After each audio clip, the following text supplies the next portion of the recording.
तो क्या हाल है मेरे भाइयों का। सब बढ़िया है ना यार। कमेंट्स में तो मतलब तुमने आग ही लगा रखी है। सैमसंग M51 का कैमरा कंपैरिजन करो Realme 7 Pro के साथ। और मैं समझता हूँ कि मतलब आपको ये वीडियो देखनी है, पर इस वीडियो के लिए हद से ज़्यादा कमेंट्स आ रहे हैं। और मैं इस बात को भी समझता हूँ कि दोनों ही फोन्स में same 32 megapixel Sony IMX616 camera sensor दिया है। और रेयर साइड पे भी जो प्राइमरी कैमरा है वो सेम 64 मेगापिक्सल का Sony IMX682 है। अपर्चर भी सेम है f1.8। लेकिन हम सबको पता है कि इमेज पोस्ट प्रोसेसिंग का सारा खेल है, कैमरा सेंसर सेम होने से कुछ फर्क नहीं पड़ता। अच्छा, कुछ कमेंट्स आए थे आपके सैमसंग M51 से रिलेटेड कि इस फोन में 7000 mAh की बैटरी मिलती है, तो फोन की थिकनेस कितनी है। 9.5 mm है इस फोन की थिकनेस। और जो फोन का वेट है वो अराउंड 213 ग्राम है। तो अगर मेरे ओपिनियन से मानो, मतलब मैं फोन को यूज कर रहा हूँ, तो हाँ फोन थोड़ा सा हाथ में हैवी फील होता है। ज्यादा देर अगर वीडियोस देखोगे, मूवीज देखोगे तो थोड़ा सा हाथ थक जाएगा। बट वेट डिस्ट्रीब्यूशन काफी सही तरीके से करा है सैमसंग ने। और ये जो थिकनेस है 9.5 mm, ये आप समझ लो कि जो Realme 7 था ना, 7 Pro नहीं Realme 7, उसकी थिकनेस है 9.4 mm। तो 7000 mAh के साथ 9.5 mm मुझे कुछ बहुत ज़्यादा नहीं लगा। और पॉलीकार्बोनेट बैक है तो 213 ग्राम, मतलब वेट भी ठीक है। और काफ़ी कमेंट्स में आपने ये भी पूछा कि सैमसंग M51 के फ्रंट कैमरा में और रेयर कैमरा में वीडियो बोके मोड है या फिर नहीं। तो वीडियो बोके मोड आपको फ्रंट और रेयर कैमरा में नहीं मिलता, वो Realme 7 Pro में मिलता है। मैंने वीडियो सैंपल दिखाए भी है। और काफ़ी सारे लोग पूछ रहे हैं कि सैमसंग M51 में नॉक्स सिक्योरिटी है या फिर नहीं, तो आपके सामने ही मैं आपको दिखा देता हूँ। तो जैसे कि आप देख सकते हो Samsung M51 secured by Knox. लेकिन इसको गलत मत समझना, मतलब ये जो नॉक्स सिक्योरिटी है ये सैमसंग के फ्लैगशिप फोन्स में इसका फुल वर्जन मिलता है, बिकॉज वहां पे सैमसंग एक डेडिकेटेड हार्डवेयर को इंप्लीमेंट करता है। और ए सीरीज में आपको नॉक्स सिक्योरिटी में सिक्योर फोल्डर का ऑप्शन मिल जाता है। और ये फीचर्स आपको सैमसंग M51 में, मतलब एम सीरीज के फोन में नहीं मिलते। एम सीरीज में सैमसंग बहुत ही लाइटर वर्जन देता है नॉक्स सिक्योरिटी का। तो नॉक्स सिक्योरिटी मिलती है बट ये फुल वर्जन नहीं है। और कोई सवाल हो तो कमेंट्स में पूछ लेना। गाइस, डिस्क्रिप्शन में एक बहुत ही इंटरेस्टिंग वीडियो का लिंक दे रहा हूं, तो इस वीडियो के बाद उस वीडियो को भी देख लेना। और बहुत मेहनत करिए, तो 20,000 लाइक्स का आपको टारगेट दे रहा हूं इस वीडियो पे। दिखा दो अपनी ताकत और कर दो 20,000 लाइक। बाकी चैनल को सब्सक्राइब करके भाई को तो आप सपोर्ट करते ही हो। और सीधा कैमरा सैंपल्स देखो, आपके सारे डाउट्स क्लियर कर दूंगा मैं। गाइस, Realme 7 Pro के फ्रंट कैमरा से आप बोके वीडियोस भी रिकॉर्ड कर सकते हो। इस टाइम पे डायरेक्ट सनलाइट आ रही है मेरे फेस पे, तो इस फोन का जो फ्रंट कैमरा है वो एक्सपोजर ठीक से एडजस्ट नहीं कर पाता। मेरे फोरहेड और मेरे शोल्डर की तरफ आप देखोगे तो वीडियो काफ़ी ओवर एक्सपोज्ड है। लेकिन बैकग्राउंड में जो बोके इफेक्ट है वो भी प्रॉपरली वर्क नहीं कर रहा, बिकॉज बैकग्राउंड में जो सब्जेक्ट्स हैं वो कभी ब्लर हो रहे हैं और कभी ब्लर नहीं हो रहे हैं। आप ध्यान से नोटिस करोगे तो आपको पता चल जाएगा कि ये बैकग्राउंड में बोके इफेक्ट को ठीक से मेंटेन नहीं कर पा रहा है। तो फिलहाल ये फीचर मुझे किसी काम का नहीं लगा है। ये वीडियो रिकॉर्ड कर रहा हूँ मैं डेलाइट कंडीशंस में 1080p 30 fps पे। इन दोनों ही फोन्स में 32 मेगापिक्सल फ्रंट कैमरा दिया गया है with Sony IMX616 camera sensor. लेकिन सैमसंग M51 में अपर्चर f2.2 है और Realme 7 Pro में अपर्चर f2.5 है। ऑडियो इस टाइम पे फ़ोन के मेन माइक्रोफोन में रिकॉर्ड हो रही है, तो ऑडियो आपको पता चल जाएगी किस फ़ोन की बेटर है। मैं स्विच करके दिखा दूंगा। आप नोटिस करोगे इस टाइम पे डायरेक्ट सनलाइट आ रही है मेरे फेस पे, और सैमसंग M51 ने एक्सपोजर काफ़ी सही तरीके से एडजस्ट करा है। वेयर एस Realme 7 Pro में तो मेरा फेस, और अगर आप मेरी टी शर्ट की तरफ देखोगे, मेरे शोल्डर की तरफ देखोगे, तो वीडियो काफ़ी ओवर एक्सपोज है। इन दोनों ही फोन्स में स्टेबल वीडियोस रिकॉर्ड करने के लिए फ्रंट कैमरा में भी इलेक्ट्रॉनिक इमेज स्टेबलाइजेशन दी गई है। तो अब मैं आपको एक बार भाग के दिखा रहा हूँ। और दोनों ही फोन्स की जो वीडियो है वो काफ़ी स्टेबल है। मुझे पर्सनली वीडियो स्टेबलाइजेशन दोनों ही फोन्स के फ्रंट कैमरा की काफ़ी इंप्रेसिव लगी है।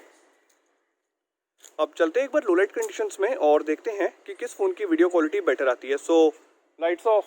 लो लाइट कंडीशंस में आप क्लियरली नोटिस करोगे कि दोनों ही वीडियोस में ज़्यादा नॉइस तो नहीं है, बट सैमसंग M51 की वीडियो काफ़ी ज़्यादा बेटर एक्सपोज्ड है as compare to Realme 7 Pro।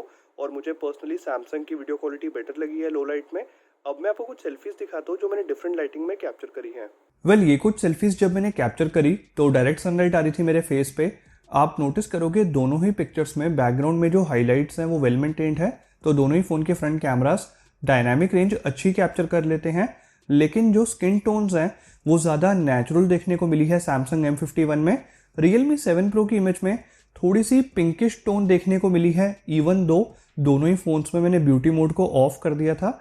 और सैमसंग M51 ने एक्सपोजर भी थोड़ा बेटर एडजस्ट करा है, आप मेरे फेस की तरफ देख सकते हो। इनफैक्ट नेक्स्ट सैंपल शॉट में भी डायनामिक रेंज तो बहुत ही अमेजिंग कैप्चर करी है दोनों ही फोन के फ्रंट कैमरास ने। बट अगेन सैमसंग M51 ने एक्सपोजर बेटर एडजस्ट करा है। स्पेशली अगर आप मेरे फेस के राइट साइड पे देखोगे, मेरे राइट ईयर की तरफ देखोगे, तो आप नोटिस कर पाओगे कि Realme 7 Pro की इमेज थोड़ी सी ओवर एक्सपोज्ड आई है। और अगेन स्किन टोन्स ज़्यादा नेचुरल हैं M51 में। इवन इमेज को जूम करने के बाद मेरे टी शर्ट पे जो टेक्स्ट है वो ज़्यादा शार्प है M51 में। ओवरऑल ज़्यादा शार्प सेल्फीज कैप्चर कर लेता है Samsung M51। अब गाइस पोर्ट्रेट मोड तो Realme 7 Pro का बिल्कुल ही बेकार है, मतलब बहुत ही डिजास्टर रिजल्ट्स देखने को मिले हैं। ये एक्सपोजर ठीक से एडजस्ट ही नहीं कर पाता है। आप मेरे चाहे फोरहेड की तरफ देख लो, चाहे मेरी टी शर्ट की तरफ देख लो, मतलब पूरी इमेज ओवर एक्सपोज आई है। इवन बैकग्राउंड में जो हाइलाइट्स हैं वो भी पूरी तरह से ब्लोन आउट हो गई हैं। Samsung M51 में देखो कितने सही तरीके से एक्सपोजर एडजस्ट करा है Samsung ने। मेन सब्जेक्ट पे स्किन टोन्स भी काफी नेचुरल हैं, हाइलाइट्स भी वेल मेंटेन्ड है, इवन बैकग्राउंड ब्लर भी काफी नेचुरल है और बैकग्राउंड में हाइलाइट्स भी वेल मेंटेन्ड है। ओवरऑल इमेज में डिटेल्स भी इनफ है।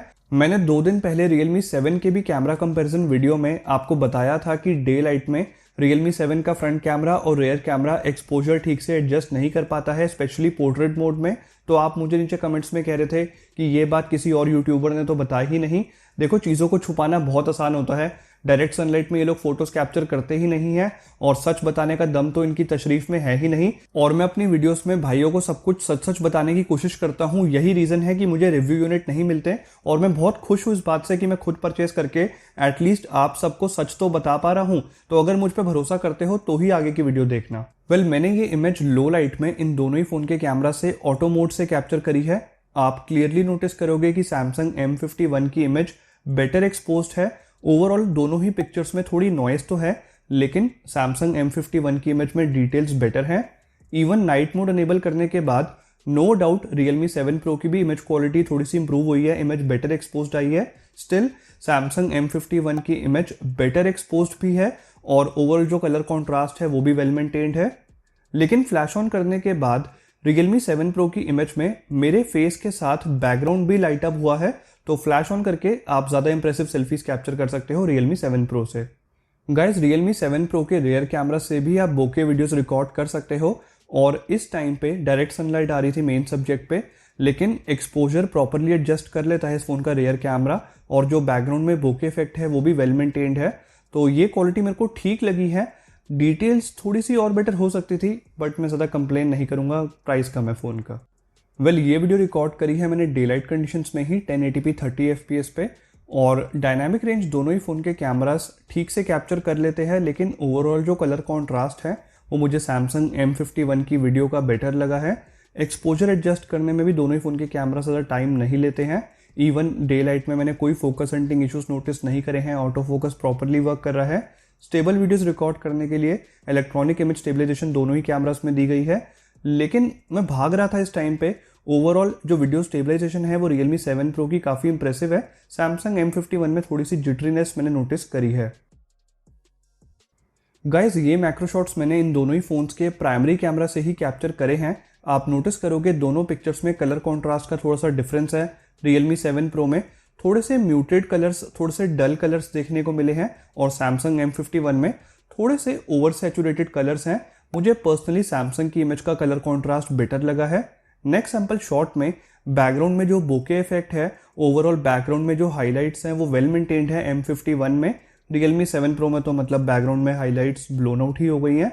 लेकिन इमेज को जूम करने के बाद दोनों ही पिक्चर्स में मेन सब्जेक्ट पे जो डिटेल्स हैं वो ऑलमोस्ट सिमिलर हैं और डिटेल्स इनफ भी हैं। ये पिक्चर्स मैंने कैप्चर करी है इन दोनों ही फोन के कैमरास में HDR मोड को अनेबल करके थोड़े डिस्टेंस से, और आप क्लियरली नोटिस करोगे कि इन सभी सैंपल शॉट्स में जो स्काई में कलर्स हैं और जो क्लाउड्स की हाइलाइट्स हैं वो थोड़ी बेटर मेंटेन्ड है Samsung M51 में, बिकॉज ओवरऑल जो कलर कॉन्ट्रास्ट है वो काफ़ी आई प्लीजिंग लगा है मुझे Samsung की पिक्चर्स में। Realme 7 Pro में थोड़े से कलर्स म्यूटेड हैं, इवन डार्क एरियाज में जो हाइलाइट्स हैं वो भी बेटर मेंटेन्ड है Samsung M51 में। अब इस सैंपल शॉट में अगर मैं आपको जूम करके दिखाऊंगा तो आप नोटिस करोगे कि जो वॉल के ऊपर टेक्सचर और पैटर्न है वो बेटर मेंटेन्ड है Samsung M51 में। कलर्स को ठीक से मेंटेन करा है Samsung ने। Realme 7 Pro की इमेज में तो जो वॉल है वो एक तरह से ओवर एक्सपोज ही हो गई है, बिकॉज इस टाइम पे डायरेक्ट सनलाइट आ रही थी वॉल पे और ये एक्सपोजर ठीक से एडजस्ट नहीं कर पाया। इवन नेक्स्ट सैंपल शॉट में भी जो कलर कॉन्ट्रास्ट है वो अगेन Samsung की पिक्चर में बेटर मेंटेन्ड है। और जूम करने के बाद सबसे पहले आप इन प्लांट्स की तरफ देखोगे तो प्लांट्स का जो एक्चुअल कलर है वो Samsung M51 ने कैप्चर करा है। Realme 7 Pro प्लांट्स के कलर्स को ठीक से मेंटेन ही नहीं कर पाया है। इवन डार्क एरियाज भी बेटर एक्सपोज्ड आए हैं सैमसंग M51 में। तो overall better dynamic range capture कर लेता है सैमसंग M51। अब ये सेम इमेज मैंने इन दोनों ही फोन्स के अल्ट्रा वाइड एंगल लेंस से कैप्चर करी है, लेकिन फर्क सिर्फ मेगापिक्सल में नहीं है कि सैमसंग M51 में 12 मेगापिक्सल है और Realme 7 Pro में 8 मेगापिक्सल है। मेन डिफरेंस ये है कि सैमसंग M51 का ultra wide angle lens 123 degree है और Realme 7 Pro का 119 डिग्री है। तो Samsung M51 wider field of view capture कर लेता है, जिसकी वजह से ओवरऑल मुझे इमेज सैमसंग M51 की बेटर लगी है। इवन दो दोनों ही फोन के कैमरास ने डायनामिक रेंज काफी अच्छी कैप्चर करी है। गाइज ये कुछ मैंने जब पोर्ट्रेट शॉट्स कैप्चर करे तो डायरेक्ट सनलाइट आ रही थी मेन सब्जेक्ट पे। टू बी वेरी ऑनेस्ट, दोनों ही फोन के कैमरास एक्सपोजर परफेक्टली एडजस्ट तो नहीं कर पाते हैं, बिकॉज दोनों ही पिक्चर्स थोड़ी सी ओवर एक्सपोज तो आई हैं, लेकिन ओवरऑल दोनों ही फोन के कैमरास एजेस भी प्रॉपरली डिटेक्ट कर लेते हैं। बैकग्राउंड ब्लर भी काफी नेचुरल है और बहुत थोड़ी सी ओवर एक्सपोज है, तो मैं ज्यादा कंप्लेन नहीं कर रहा। अब ये पोर्ट्रेट शॉट जब मैंने कैप्चर करा तो डायरेक्ट सनलाइट नहीं आ रही थी। अब आप नोटिस करोगे कि ओवरऑल मेरी टी शर्ट पे जो हाइलाइट्स हैं वो दोनों ही पिक्चर्स में वेल मेंटेन्ड है और दोनों ही पिक्चर्स वेल एक्सपोज्ड आई हैं। बहुत ही क्लीन स्टिचिंग्स देखने को मिली है, एज डिटेक्शन ऑन पॉइंट है।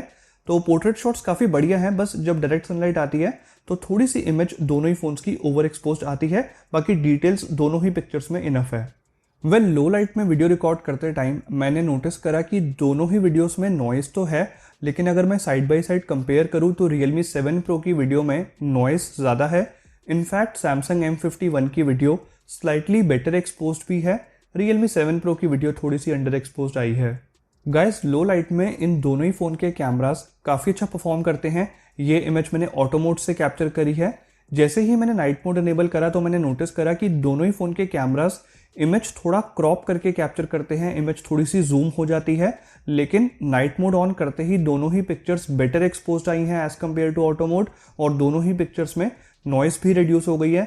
तो बाकी सारे सैंपल शॉट्स मैंने नाइट मोड इनेबल करके ही कैप्चर करे हैं। इस सैंपल शॉट में अगर आप बिल्डिंग के टॉप साइड पे देखोगे तो सैमसंग M51 की इमेज स्लाइटली बेटर एक्सपोज्ड आई है।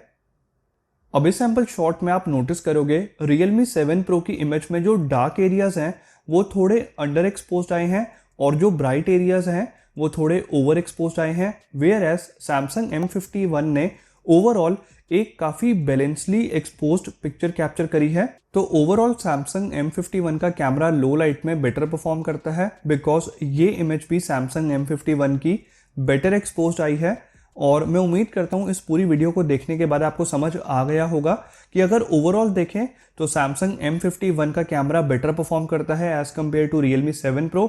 आपको वीडियो कैसी लगी नीचे कमेंट्स में जरूर बताना। चैनल को सब्सक्राइब करके भाई को सपोर्ट करो, वीडियो को दोस्तों के साथ शेयर भी कर देना। मैं मिलता हूं आपसे नेक्स्ट वीडियो में। Till then you guys have a great day.